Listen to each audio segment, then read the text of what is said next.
Long road trips feel safe. The road is familiar. The car keeps moving. But some roads don't lead forward. Some don't let you turn back. Tonight, you'll hear 3 road trip horror stories where the road wasn't the danger. It was the trap. I had driven that highway so many times that night driving felt automatic. Same road, same exits, same long stretches where nothing ever happens. That night felt no different. The clock on the dashboard read to 17 a.m.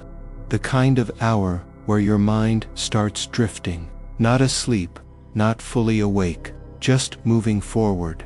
There were no cars around me, no headlights in front, no taillights behind, just the steady hum of my engine and the sound of tires rolling over asphalt. The silence felt wrong, not peaceful, not calm. It felt like the road was holding its breath. I noticed the exit sign far ahead of me, green, reflective, perfectly clean. At first, nothing about it felt unusual. Highways are full of signs you stop noticing after a while. But then my mind caught up. I knew this road. I had driven it dozens of times. Late nights, early mornings, rain, snow. That exit had never been there. The closer I got, the stranger it felt. There was no city name, no exit number, no distance marker, just a white arrow pointing right. I glanced down at my GPS. The map showed the highway continuing straight ahead. No exit, no turn. I told myself it must be new, recently added, temporary. That explanation should have been enough. It wasn't. Something about the arrow pulled at me, not urgently, not aggressively, just enough to make ignoring it feel uncomfortable. I slowed down, and then, without really deciding to, I took the exit. The moment my tires left the highway, the air felt different, heavier. The radio cut to static, not gradually, not fading out, just dead sound, replaced by a low hiss. The road narrowed too quickly. Highway pavement gave way to darker, rougher asphalt. No reflectors, no lane markings. My headlights didn't seem to reach as far as they should have. After a minute, I realized something else. There were no sounds, no wind, no insects, no distant engines. Even my own car sounded muted, like the noise was being swallowed by the darkness around me. I checked the rearview mirror. The exit sign was still there. Same distance, same size. At first, I thought my eyes were playing tricks on me, so I sped up. The engine responded. The speedometer climbed, but the sign didn't move. No matter how fast I drove, it stayed exactly where it was, close enough to see, far enough to never reach. My chest tightened. Then my headlights flickered, just once. But in that brief moment of darkness, I saw shapes along the side of the road. Tall, thin, perfectly still. They weren't shaped like people. No faces, no features. Just vertical silhouettes, standing where no one should be. When the lights came back, the roadside was empty. I tried to turn around. The steering wheel wouldn't move. Not stiff, locked. That's when the exit sign vanished. And the road ahead ended. Not in a cliff, not in a barrier. It just stopped. Beyond it was darkness, deep, heavy, endless. The engine shut off by itself. The dashboard lights stayed on. The clock still read to 17 a.m. Time wasn't moving. Then the GPS screen lit up. Too bright, too sudden, no map, just one word, returning. The engine roared back to life. The darkness snapped away.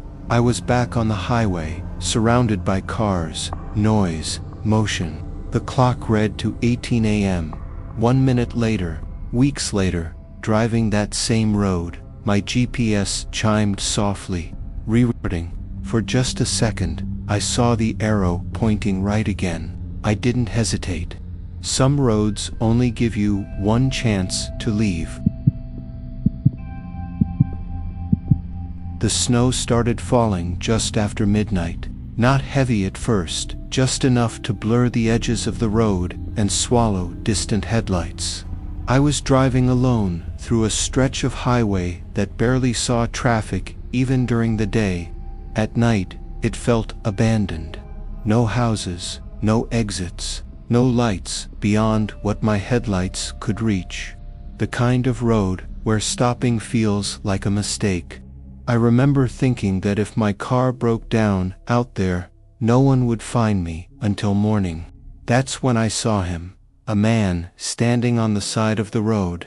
No reflective vest, no flashlight, just standing there, perfectly still, as snow settled on his shoulders. He wasn't waving, wasn't signaling, just watching the road. As I got closer, I realized something else. He wasn't wearing a coat. I slowed down without really deciding to. The road was slick, visibility was bad, and the thought of leaving someone out there felt wrong. When I stopped, he didn't approach immediately. He just stood a few feet away from the passenger door, close enough that I could see his face clearly. His expression was calm. Too calm. I cracked the window. Cold air rushed in. Before I could say anything, he spoke. "Can you take me where you're going?" His voice didn't match the situation. It wasn't strained. It wasn't cold. It sounded like he was already inside the car. I told him to get in. He smiled slightly and said, "I'll ride with you anyway." He didn't move toward the door. Instead, he took one slow step backward, then another, until the darkness swallowed him completely. I waited, 5 seconds, 10, nothing. I locked the doors and drove away. A few minutes later, I noticed the smell, cold air, and something else, something old, damp, rotten, like wet fabric, left in the dark too long. I checked the back seat, empty. Then I heard it, a soft, clicking sound. I looked again. The rear seatbelt was moving, slowly pulling tight, as if someone invisible had just leaned back and buckled themselves in. I froze. Then I heard breathing, not fast, not panicked, slow, right behind my ear. I didn't look back. I pressed the gas and didn't slow down for anything. I drove until the sky started to lighten. When the sun finally rose, the smell was gone. The back seat was empty, but the seatbelt was still buckled. When I got home, I checked the weather report. That night's temperature was well below freezing. No one could have stood on that road without a coat, unless they weren't cold. I started the road trip just after sunrise, coffee in the cup holder, music low, the road clear. It was supposed to be simple, a straight drive across state lines, nothing unusual, nothing memorable, the kind of trip you don't even remember once it's over. The sky was pale blue, washed out by morning light. The road felt open, wide, predictable. I wasn't tired. I wasn't distracted. Everything felt normal. That's important. About an hour in, I passed a gas station. Old, weathered, the kind that looks like it's been standing there longer than it should. One pump. A cracked sign flickering weakly. An old pickup truck parked near the entrance. I barely noticed it at the time. 20 minutes later, I saw it again. Same gas station, same cracked sign, same pickup truck. I slowed down, confused. I checked my mirrors. No turnoffs, no loops. The road behind me stretched straight into the distance. I told myself I had misjudged the time or the distance. People do that on long drives. The third time I passed it, my stomach dropped, because now I was paying attention. Same dent in the truck door. Same oil stain on the pavement. Same flicker pattern in the sign. Nothing had changed, not even the shadows. That's when I realized something was wrong. On the fourth pass, there was a man standing outside, middle-aged, thin hands at his sides. He wasn't waving, he was watching me. As I drove past, his head turned, slowly following my car. When we made eye contact, he lifted one finger, The road didn't change. No exits, no intersections, just asphalt. When I passed the station again, the man raised two fingers. I didn't stop, my hands were tight on the wheel. The air inside the car felt stale. The next time it appeared, I stopped. The silence was immediate. No wind, no distant engines. The station looked abandoned up close, too abandoned. Inside, the air was cold, the shelves were empty.